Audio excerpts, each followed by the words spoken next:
Salut auditrices, auditeurs d'Antenne Doc. Aujourd'hui, je suis en compagnie de Julie Mater, la présidente du refuge canin Lautois. Bonjour Julie. Bonjour. Je vais vous inviter à vous présenter. Qu'est-ce qui fait qu'aujourd'hui vous êtes présidente de ce refuge canin Lautois, donc qui est une association loi 1901? Alors, je suis devenue présidente du refuge canin Lautois, déjà parce que je suis cadurcienne d'origine. J'ai fait mes études à Toulouse en sociologie et je me suis très vite sensibilisée à la cause animale, à la protection animale.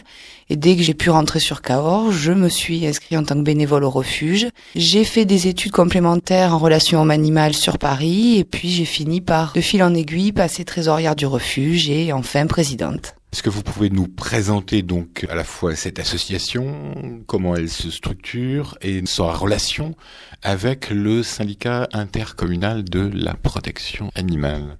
Nous sommes que des bénévoles. Les salariés sont depuis peu pris en charge par donc le syndicat intercommunal de protection animale, SIPA, qui est en fait la fourrière.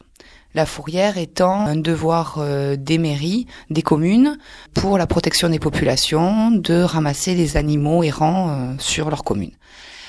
Donc nous sommes liés puisque nous sommes sur le même site.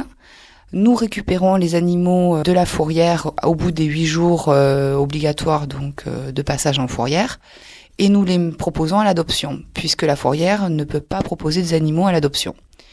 Les salariés qui donc ont été pris en charge par le SIPA sont des salariés de Quercy Contact, une entreprise d'insertion. Quercy Contact, alors une entreprise d'insertion donc qui a aussi cette particularité de pouvoir s'occuper des animaux dans le refuge. Il y a eu un appel d'offres par le SIPA pour trouver un prestataire qui puisse assurer le nettoyage et le nourrissage donc des locaux et le nourrissage des chiens. L'association Quercy Contact a répondu et il n'avait aucune compétence au début là-dedans, mais en fait l'accompagnatrice technique qui accompagne donc les contrats aidés sur le site était intéressée pour s'occuper des animaux puisqu'elle est déjà sensible à cette cause. Et vu que donc cette accompagnatrice technique voulait bien faire ce travail, et bien, ils ont répondu à l'appel d'offres, ils l'ont eu. Donc après, ils ont fait un recrutement en contrat aidé de personnes sensibles à cette cause et surtout voulant travailler dans ce secteur. Et est-ce qu'il y a eu un échange justement par rapport aux personnes qui étaient déjà présentes dans le refuge canin pour les accompagner à ce travail d'entretien et de nourrissage? Alors en effet, on a fait déjà des fiches techniques pour bien expliquer le travail qu'on faisait sur le site. L'accompagnatrice technique est restée 1 mois avec nos salariés, donc les salariés du refuge, pour voir un peu comment ça se passait, puisque bon, à l'écrit on pouvait transmettre certaines choses, mais d'autres c'était d'ordre pratique. Donc elle est restée vraiment 1 mois à suivre les salariés tous les jours pour voir l'organisation du travail. Qui participe à la vie du refuge canin Lautois parce qu'il y a cette entreprise prestataire, Quercy Contact, il y a aussi des bénévoles et il y a aussi des familles d'accueil. Sur ce site, Zone Anglandière, il y a 2 choses, comme je vous disais au départ, le SIPA et un refuge. Le SIPA qui est la fourrière, grosso modo, qui ramasse les chiens, qui les garde 8 jours. Après, les chiens passent en refuge et là, sont mis à l'adoption. Donc, le SIPA a 2 agents publics qui, eux, ramassent les chiens, s'occupent des chiens sur le site aussi. Et il y a donc Quercy Contact en renfort qui nettoie et nourrit les chiens donc le matin.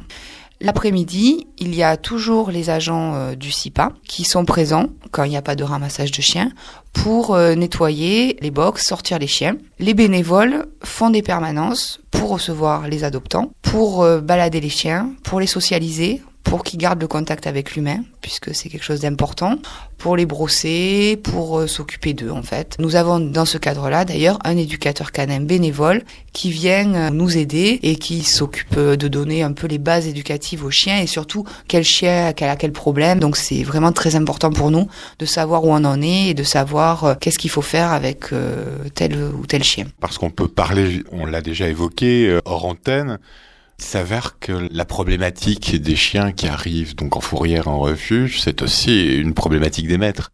Complètement. L'éducateur canin en parlerait mieux que moi, mais c'est vrai que, en règle générale, le chien n'a pas trop à modifier son comportement. Son comportement se modifiera par la modification du comportement de ses maîtres. Et c'est vrai que lui-même, le dit, les chiens que nous avons au refuge sont des chiens qui ont eu très peu d'éducation, mais ils sont absolument pas, ce n'est pas des grosses problématiques. Il suffit d'avoir quelques notions d'éducation de base, savoir quelle relation créer avec son chien pour que les choses se règlent assez rapidement, pour la plupart des cas. Il est bénévole au refuge, mais en dehors de ça, il est éducateur canin avec des particuliers. Donc on peut tout à fait le contacter pour qu'il vienne chez nous, chez les adoptants ou chez d'autres personnes, et voir un peu les problèmes qu'il peut y avoir et donner des conseils qui permettront d'avoir une meilleure relation, une relation plus harmonieuse avec son animal. Et je chante pour moi car ça me fait plaisir, et je chante aussi pour toi. Je chante aussi pour toi qui as trouvé un petit chat. Et je chante pour les petits chats pour moi car ça me fait plaisir. Et je chante aussi pour toi. Je chante aussi pour toi qui voudrais un chien qu'aboie.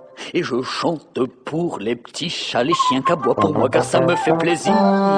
Et je chante aussi pour toi. Je chante aussi pour toi qui veux adopter des oies. Et je chante pour les petits chats, les chiens qu'aboient les oies pour moi car ça me fait plaisir. Et je chante aussi pour toi. Je chante aussi pour toi qui voudrait avoir un rat. Et je chante pour les petits chats, les chiens qu'aboient les oies, les rats pour moi car ça me fait plaisir. Et je chante aussi pour toi. Je chante aussi pour toi qui veux s'acheter un panda. Et je chante pour les petits chats, les chiens qu'aboient les oies, les rats, les pandas. Et pour moi car ça me fait plaisir. Et je chante aussi pour toi. Je chante aussi pour toi qui va chercher un puma. Et je chante pour les petits chats, les chiens qu'aboient les oies, les rats, les pandas, les pumas pour moi car ça me fait plaisir. Et je chante aussi pour toi. Je chante aussi pour toi qui va cacher un lama. Et je chante pour les petits chats, les chiens qu'aboient les oies, les rats, les pandas, les pumas, les lamas. Et pour moi car ça me fait plaisir. Et je chante aussi pour toi. Je chante aussi pour toi qui a marché sur un boa. Et je chante pour les petits chats, les chiens qu'aboient les oies, les rats, les pandas, les pumas, les lamas, les boas pour moi car ça me fait plaisir. Et je chante aussi pour toi. Je chante aussi pour toi qui s'est fait gronder par papa. Car il a dit qu'il voulait pas ni chat, ni chien qu'aboie, ni oie, ni rat, ni panda, ni puma, lama, boa. Car il faut les nourrir. Qui c'est qui le fera? C'est moi, promis papa, j'ai déjà entendu ça. Au moins le petit chat, bon d'accord. Mais c'est bien la dernière fois. Le refuge canin Lautois, c'est aussi une problématique qui est intervenue l'année dernière en termes de fonctionnement. Alors, est-ce qu'on peut reprendre au niveau justement de ce qui s'est passé un peu l'année dernière? Pourquoi vous êtes passé d'une association qui fonctionnait donc de façon autonome à une association avec le SIPA et l'arrivée de Quercy Contact? Alors en fait, le refuge n'a jamais véritablement été complètement indépendant, puisque depuis sa création, il est sur le même site que la Fourrière. Et le site, donc, c'est le SIPA. Le refuge n'a rien à voir, il est prêté gracieusement par le SIPA pour que le refuge puisse mettre ses chiens. Mais cette installation était en fait une installation provisoire, qui reste très longtemps provisoire, encore jusqu'à maintenant, donc ça fait 7 ans maintenant, qu'on doit déménager et qu'on ne déménage pas puisque c'est très compliqué en fait de trouver un terrain. Donc en fait l'année dernière ce qui s'est passé c'est que depuis donc 2005 il y avait ce problème des installations très précaires. Le second problème c'est que l'association était en déficit chronique depuis 2005. L'année dernière, on a décidé de réagir puisque là, on allait fermer les portes si ça continuait comme ça. Donc, on a fait une grande campagne de communication qui nous a permis de récupérer 1800 signatures grâce à une pétition. En fait, de sensibiliser les Lautois à notre cause. Et c'est vrai que les gens ont été très sensibles au fait que si le refuge fermait, ça voulait dire euthanasie des chiens au bout de 8 jours après la Fourrière. Dans ces conditions-là, Monsieur Veissou, donc qui est président du SIPA, a réagi. Puisque lui-même ne voulait pas faire une fourrière sans refuge, pour lui c'était impensable. Et le fait qu'on ait bougé, qu'on ait sensibilisé les Lautois, ça les a fait réagir. Et c'est de là en fait que le prestataire de service est arrivé. Parce que on demandait d'avoir une subvention un peu plus importante pour pouvoir payer nos salariés. Et en fait ils ont préféré prendre en charge carrément les salariés. Donc ça a été leur choix. Et c'est là que c'est vrai qu'on devient encore plus imbriqué refuge Fourrière, puisque nous avons plus de salariés à notre charge, nous sommes plus que des bénévoles. Voilà. À l'heure actuelle, au niveau du terrain aussi, les choses ont avancé, puisque là-dessus, on a été assez intransigeant, on a dit c'est plus possible, la DSV, la direction du travail, etc., c'était déjà passé, ça allait pas. Tant au niveau des chiens qu'au niveau des salariés, ce sont pas des conditions adéquates, ça va pas du tout. Donc, Monsieur Veissous, donc, on a eu beaucoup de réunions avec lui. Il nous a bien expliqué qu'il cherchait un terrain. C'était pas le dossier le plus facile qu'il avait eu à gérer. D'ailleurs, presque le plus compliqué. Voilà. Ils s'y sont mis et c'est vrai que pour l'instant, nous leur faisons confiance. Ils auraient trouvé un terrain. Une étude d'impact est en cours. Le rendu est prévu pour le 6 juin. Donc nous attendons avec impatience le résultat de cette étude d'impact, puisque si tout se passe bien, on devrait avoir un refuge fourrière au nouveau opérationnel dans un état neuf d'ici fin 2013, début 2014. En termes de mission maintenant, le refuge canin lotois va se préoccuper de l'adoption, de la relation entre les animaux qui sont recueillis, donc qui passent de la fourrière au refuge, avec un objectif de faire adopter ces animaux dans de bonnes conditions pour éviter cette euthanasie. Tout à fait. Donc ça veut dire faire beaucoup de communication pour faire connaître le refuge, pour donc faire des stands, donc une grosse mobilisation quand même des bénévoles, notamment les week-ends, parce que la plupart des manifestations sont le week-end, faire du tractage sur les marchés pour se faire connaître, pour justement que les gens viennent adopter les chiens. Au moment de l'adoption, en fait, il y a quand même tout un protocole, des conseils pour que les choses se passent le mieux possible. Ensuite, après, il y a un suivi des chiens adoptés qui, par téléphone, on va chez les personnes pour savoir si tout se passe bien, pour être sûr que ça va. À côté de ça, la fourrière puce les chiens, les vaccine, nous on fait le rappel de vaccin et nous stérilisons les femelles et nous castrons les mâles depuis le 1er janvier 2012. Ça, c'est parce que dans nos statuts, on est protection animale et vu que le fait d'avoir été libéré des salariés, de plus avoir à payer les salariés, nous a permis d'avoir un peu plus d'argent. Et donc, nous voulions absolument castrer aussi les mâles pour que au refuge, il y ait moins de problèmes, moins de tensions et que ce soit beaucoup plus facile à gérer. Et en plus, parce que nous ne voulons pas des reproductions intempestives avec les animaux qui sortent du refuge. C'est très important, tous les bénévoles sont très attachés à ça. Donc, stérilisation des femelles et castration des mâles obligatoire.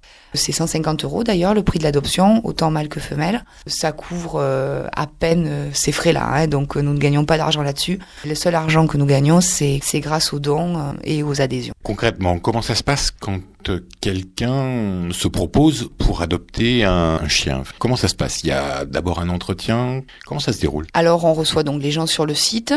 Un des bénévoles accueille donc ces personnes. Déjà, on pose des questions pour savoir comment les gens vivent en appartement, maison avec jardin clôturé ou pas clôturé, s'ils sont souvent chez eux, s'il y a tout le temps quelqu'un à la maison, s'il y a des enfants.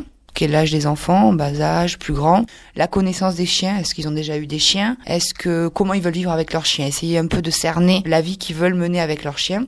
À partir de là, on leur demande quel genre de chien ils cherchent, au niveau de la taille notamment.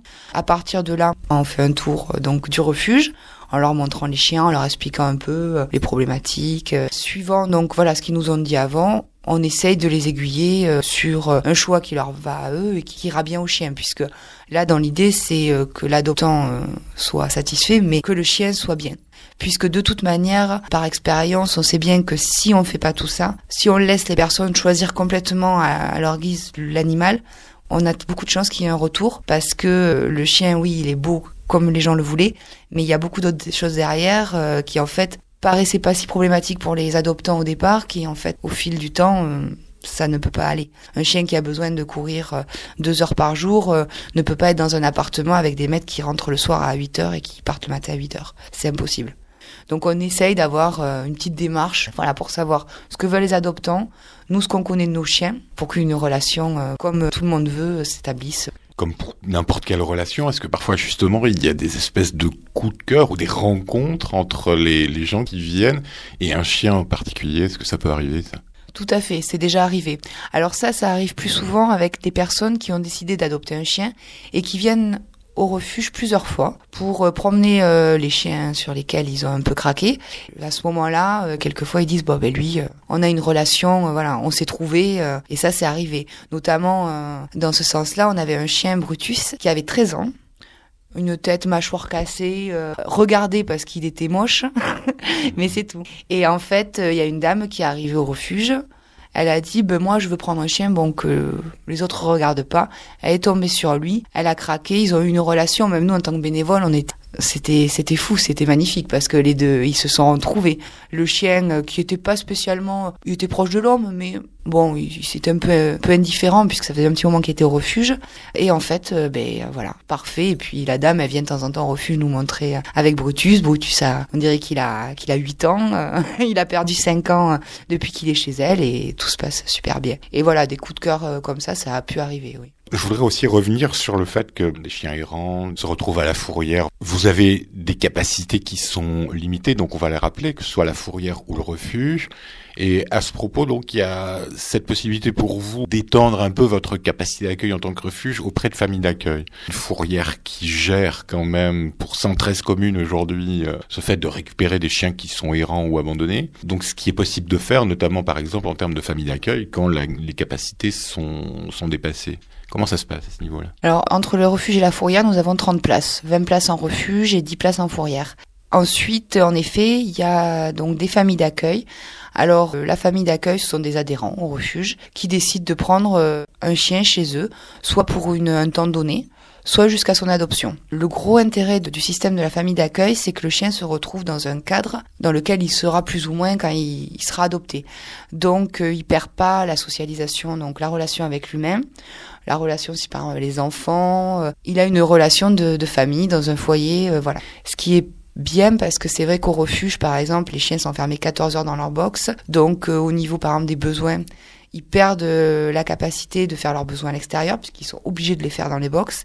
Donc, au niveau de la propreté, ce qui se règle assez rapidement normalement, mais c'est toujours pareil. Un chien qui est resté trop longtemps en refuge va avoir un peu plus de mal à récupérer, voilà, des comportements, même normal pour le chien, puisque un chien, c'est pas du tout normal qu'un chien fasse ses besoins dedans. C'est pas naturel, quoi. Donc, c'est vrai que déjà, on leur fait vivre des conditions, ce n'est pas leurs conditions biologiques, quoi, ça.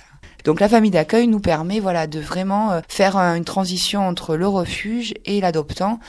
Et c'est vrai que ça marche très très bien. Nous avons de super familles d'accueil qui prennent beaucoup de chiens. De toute manière, des chiens en famille d'accueil, c'est vraiment super. Ça marche très bien et ça permet vraiment aux chiens de vivre dans une vraie famille et de vider le refuge aussi.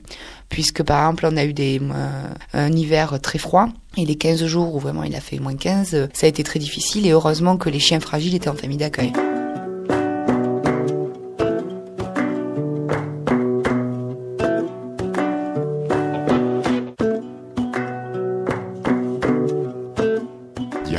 Phénomène qui se comprend de réinsertion de l'animal, puisque même s'il y a autour des gens qui s'efforcent de faire de leur mieux, que ce soit les gens de Quercy Contact ou les bénévoles, le chien est quand même en quelque sorte dans une espèce de prison. Tout à fait, c'est une prison en plus dans le sens où il y a des horaires, l'organisation est tous les jours la même chose, c'est très monotone, donc le chien ne connaît pas autre chose, c'est-à-dire le matin on le nourrit, il sort en parc 1 heure, il rentre, il est enfermé après jusqu'à 3-4 heures, il ressort 1 heure, il rentre, bon, c'est très très monotone.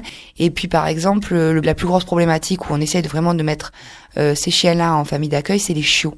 Parce que autant un chien adulte, et s'il avait un comportement, il savait vivre normalement avant, ça va. Le passage en refuge va juste être une régression pour un temps, mais les bases d'éducation, il les a. En revanche, un chiot, s'il doit apprendre la vie normale de chien au refuge, c'est affreux. Donc dès qu'on a des chiots, on essaye soit de les faire adopter très rapidement, ou au moins de les mettre en famille d'accueil très très vite, pour qu'ils apprennent à faire leurs besoins à l'extérieur, et puis aussi apprendre à connaître les enfants, connaître plusieurs sortes d'humains, et puis le mieux, des familles avec des chats, des chiens, pour que ils côtoient vraiment tout ce qu'ils doivent côtoyer en tant que chiots, quoi. Surtout que souvent c'est des chiots qui sont à peine sevrés, souvent c'est des chiots qui nous sont amenés par des gens qui sont baladés en forêt, qui se retrouvent avec un carton de chiots, où les gens les ont abandonnés là en fait, à peine sevrés ou pas du tout sevrés. Alors s'ils sont vraiment pas sevrés, impossible qu'ils résistent, donc malheureusement on les euthanasie.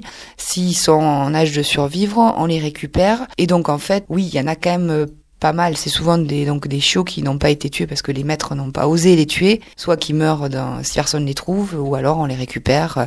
Donc en effet, on en a quand même quelques-uns. On a quelques chiots. C'est sûr que souvent on a une portée entière, donc ça fait très vite beaucoup. Quand on a une portée de 8, 8 chiots viables, voilà, ça remplit le refuge. Vous avez aussi cette action pour faire adopter des animaux qui sont abandonnés, et des actions donc d'information et de prévention. Vous avez évoqué le fait de participer à des foires, à des brocantins, brocantes, à des fêtes. Et là, cette année, vous organisez aussi une première fête qui se déroulera à Arcambal, une fête pour les animaux. Alors, est-ce que vous pouvez nous expliquer à la fois l'objectif de cette fête, comment ça va se dérouler, ce que vous en attendez? Tout à fait. Alors, juste pour revenir 30 secondes sur les statuts de l'association, c'est-à-dire qu'on est dans nos statuts, il y a protection animale. Donc c'est dans ce cadre-là, c'est vrai que jusqu'à maintenant, on n'avait pas la possibilité de faire plus que faire refuge, faire communiquer sur le refuge pour faire adopter nos chiens. À l'heure actuelle, on a toujours la mission première, c'est ça. Mais en effet, voilà, on a décidé cette année de sensibiliser à la cause animale, à la protection animale, les Lotois. Voilà. Pour cela, on organise une fête pour les animaux qui a pour but de sensibiliser, connaître la cause animale. Donc c'est Arcambal le 7, 8, 9 avril 2012, donc le week-end de Pâques, de 11h à 18h. Il y aura des associations de protection animale, animaux sauvages, animaux de ferme, équidés. Un éducateur canin, donc qui est bénévole au refuge, qui fera des démonstrations avec sa chienne, qui organise un petit quiz justement en éducation canine avec un lot à gagner. Et puis à qui on pourra poser des questions pour avoir des conseils. Il y aura un stand du refuge avec donc des chiens adoptés. Il y aura 3-4 chiens qui tourneront donc sur le site en permanence. Aussi une exposition de peluches, parce que nous avons tout simplement aussi une bénévole qui a plus de 4000 peluches et ils ont trouvé ça très intéressant de mettre en scène, donc avec différentes thématiques, les animaux en peluche. Ce qui peut montrer toute la faune existante aussi à travers ça, pour montrer tous les animaux qu'il y a à protéger. Et avec une vente de peluches au profit du refuge, et un coin câlin pour les tout petits avec des belles peluches toutes douillettes, et enfin donc une buvette et une restauration légère, voilà, pour permettre aux gens qui le veulent rester sur le site peut-être la journée entière s'ils sont très intéressés. Il y a aussi cette volonté de partir de ce qui est aujourd'hui le fait d'initiatives individuelles et d'essayer de parvenir à mettre en réseau finalement, à fédérer ces différentes initiatives qu'il y a dans le département. Oui, parce que il y a quand même quelques associations, mais souvent c'est des personnes qui tout seuls ont décidé chez eux, en habitant à la campagne, de récupérer quelques animaux, d'en soigner, et puis de fil en aiguille, ça devient une association. Mais c'est vrai qu'on se sent, comme beaucoup, souvent dans le milieu associatif, on se sent un peu seul, isolé, et la protection animale, intéresse certaines personnes, d'autres après ne sont pas intéressées. Donc c'est vrai que le fait de pouvoir être en réseau, de se connaître, de pouvoir s'épauler, de pouvoir se parler avec les mêmes idées, c'est plus dynamique, c'est plus motivant et ça permet quand même d'avancer et de savoir qui aller voir pour quel problème, puisque chacun a ses spécialités.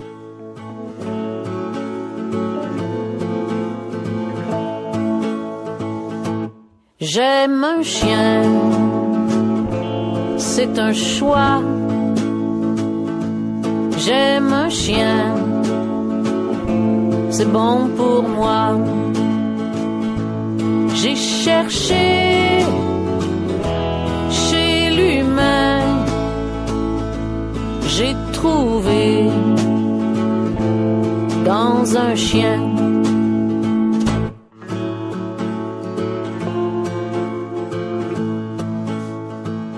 Le refuge canin Lotois se trouve à l'entrée de la zone industrielle d'Anglandière de Cahors. Vous pouvez les joindre au 05 65 22 66 32, 05 65 22 66 32, et il est ouvert les lundis, mercredis, vendredis, samedis, dimanches et jours fériés et sur rendez-vous de 15h à 18h. Vous pouvez également les retrouver sur la toile à l'adresse suivante http://refugecaninlotois en un seul mot .wordpress.com. Quant à la fête pour les animaux, elle se déroulera au centre culturel d'Arcambal du 7 au 9 avril de 11h à 18h.